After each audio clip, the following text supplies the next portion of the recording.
impossible pour un peuple qui se veut un peuple fort, un peuple puissant, un peuple debout, un peuple respectable, un peuple respecté, d'être tout ce que j'ai cité là, s'il n'honore pas ses ancêtres. C'est strictement impossible. Dans cette vidéo, je vais vous démontrer pourquoi honorer ses ancêtres est quelque chose de tellement puissant et qu'on ne peut pas vraiment revendiquer notre volonté de puissance sans cette pratique-là.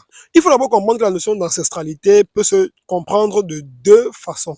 Premièrement, d'abord, vous avez vos ancêtres de lignée, ancêtres biologiques, vos parents, les parents de vos parents, les parents des parents de vos parents. Naturellement, vous ne tombez pas du ciel. Donc, automatiquement, vous avez des ancêtres par qui vous êtes passé pour arriver sur Terre aujourd'hui. Et naturellement, voilà, que ces ancêtres étaient honorables ou pas, ce sont vos ancêtres. Point final. Maintenant, il y a ce qu'on appelle des ancêtres méritants.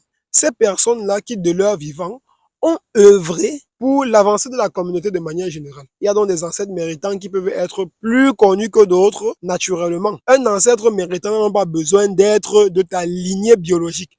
Moi, je prends un exemple. Je suis Camerounais, Bamileke. Thomas Sankara, c'est un de mes ancêtres méritants. Il n'a pas besoin d'être dans ma lignée biologique pour être un ancêtre méritant.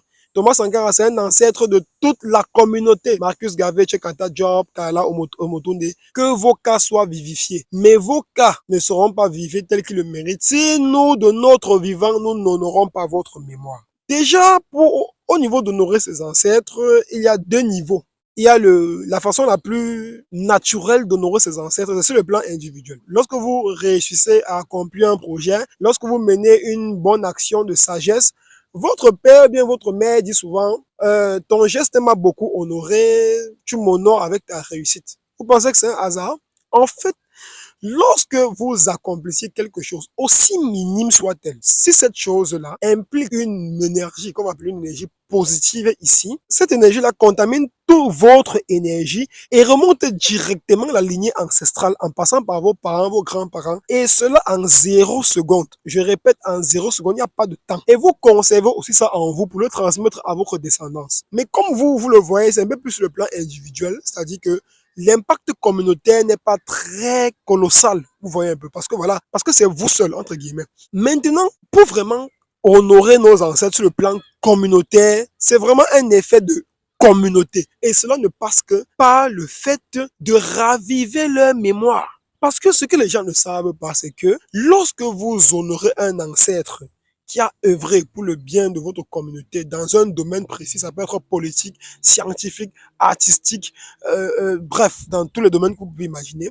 Lorsque vous l'honorez, qu'est-ce que vous faites? Vous puisez dans sa puissance. Parce qu'en fait, un ancêtre honoré devient une grosse prise d'énergie spirituelle à laquelle on se connecte. Et vous n'imaginez pas à quel point ça impacte votre communauté. Maintenant, on va un peu aller dans le sens plus concret. Je dis souvent que les ancêtres ne vont rien faire pour vous. Parce que oui, vous êtes la porte d'entrée de vos ancêtres dans le monde des vivants. Donc si vous n'ouvrez pas la porte, ils ne vont pas vraiment avoir l'impact qu'ils devraient avoir pour vous permettre de continuer d'avancer en tant que communauté. Je prends un exemple. Si aujourd'hui Thomas Sankara est arrivé jusqu'à moi, jusqu'à nous, c'est parce qu'on a transmis sa mémoire à travers les livres, à travers des vidéos, à travers des conférences, à travers. C'est cette énergie-là qui se transmet à la communauté. Et la communauté peut donc se brancher à l'énergie de Thomas Sankara parce que les membres de la même communauté ne veulent pas que son énergie soit oubliée sur le plan de la mémoire. Vous allez donc voir que lorsque un ancêtre a fait quelque chose de bon pour votre communauté, vous pouvez par exemple donner son nom à un aéroport, donner son nom à un stade de football, donner son nom à un hôpital, écrire des livres sur lui, continuer à donner de la force pour que leur idéologie continue à grandir, donner leur nom à vos enfants en référence au combat qu'ils mènent, faire l'enseigner dans les écoles. C'est ça, honorer les ancêtres. Parce que lorsque vous l'enseignez dans les écoles, les gens comprennent, ils se connectent à lui sur le plan de la matrice énergétique et ainsi sont inspirés. Vous pensez que l'inspiration, c'est la philosophie seulement? Ce n'est pas seulement sur le bavardage. Si vous ne le faites pas, ils ne seront pas inspirés. Raison pour laquelle il faut construire des humanités classiques de notre peuple. C'est strictement important. C'est à travers ça qu'on se branche énergétiquement. Ils deviennent des références idéologiques, des références énergétiques, des références spirituelles, scientifiques à tous les niveaux pour se connecter. À travers cette connexion-là, vous puisez de l'énergie. C'est la même chose que le courant électrique. Si vous ne branchez pas le cordon sur la prise, ça ne charge pas l'appareil. C'est la même chose.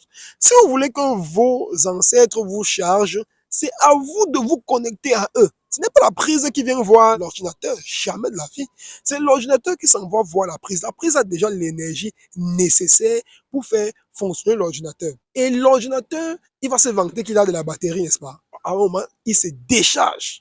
Et c'est donc ce qui se passe. Lorsque vous ne vous connectez pas à la mémoire de vos ancêtres, vous allez finir par vous décharger. Parce que la source, c'est là-bas. La véritable source, c'est là-bas.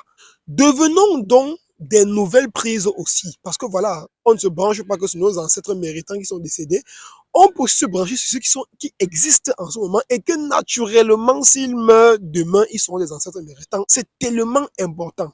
Maintenant, je vais quitter le plan extra large de la communauté en général et revenir vraiment au niveau de la famille. Chaque famille doit honorer ses ancêtres et faire des humanités classiques de sa famille.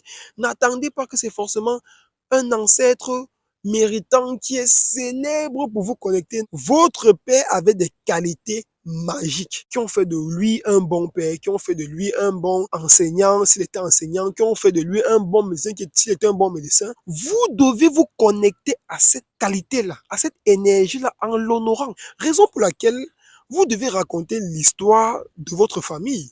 La famille doit connaître qui était qui. Telle tante, tel oncle avait tellement de l'amour en lui, il avait l'esprit du partage.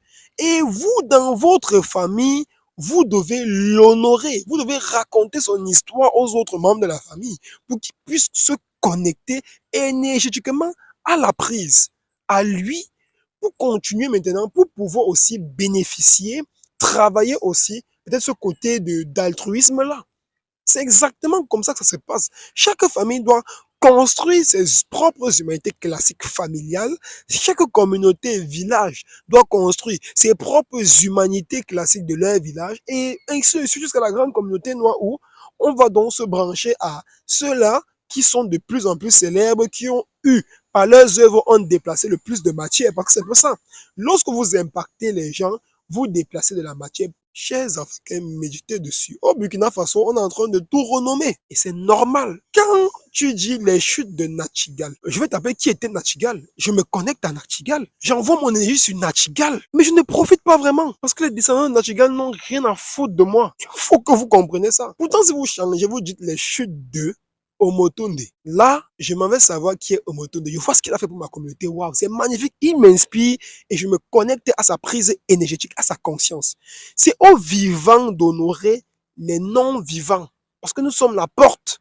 C'est nous qui ouvrons la porte. Et si nous ouvrons la porte, vous n'imaginez pas à quel point nous serons puissants. Méditez dessus. Otep, Otep, Otep. Kaba Ofan, Kaba Oyok. La connaissance, c'est la vie. La connaissance, c'est la clé.